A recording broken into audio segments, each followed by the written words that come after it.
বৃষ্টির দিনে আজকে সবাই বলল একটু পিঠে খাবে, তাই আমি আতপ চালের গুঁড়ি নিয়েছি, তাতে একটু লবণ দিয়ে তারপরে জলটা হবে ঠান্ডা থাকবে না জল, আর গরমও হবে না, এরকম জল দিয়ে এইভাবে গোলাতে হবে। এই যে যেমন ব্যাটারটা আমি বানিয়েছি এইভাবে বানাতে হবে।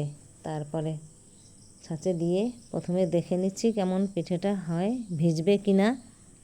আমি আজকে একটু দুধের মধ্যে পিঠেটা ভেজাবো, তার জন্যে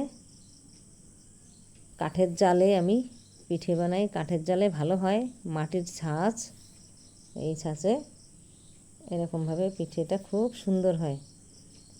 তারপরে আমি কি করব, দুধটাকে ছেঁকে নিলাম, দুধটা ছেঁকে হাঁড়িতে উনুনের পর বসিয়ে দেবো। উনুনের পর দিয়ে আস্তে আস্তে দুধটা ফুটে উঠলে তারপরে ওর মধ্যে একটু লবণ দিয়ে সামান্য আর কয়েকটা তেজপাতা দিয়ে আস্তে আস্তে ফুটাবো, নেড়ে চেড়ে দুধটা এইভাবে ফুটে উঠলে তারপরে জালটা কমিয়ে দিতে হবে, নাহলে দুধটা পড়ে যাবে। তারপরে ওর মধ্যে এক বাটি চিনি, যে যেমন খায়, যার যেমন মিষ্টি লাগবে সেইভাবে দিতে হবে।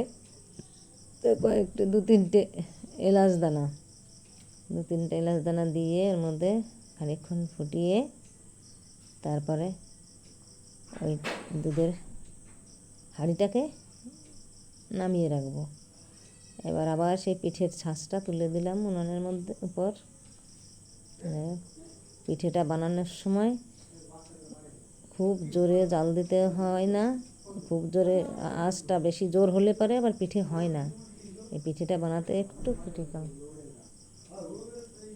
তারপর ছাঁচটা ওই বাটিগুলো একটু ভালো করে মুছে দিতে হয়, নাহলে ওই পিঠের নিচে কালো কালো জমে যাবে, পুড়ে ছাইটা হয়ে যায়, তো ওইগুলো আবার জমে যায়। সেই জন্যে ভালো করে মুছে তারপরে পিঠেটা বানাতে হয়।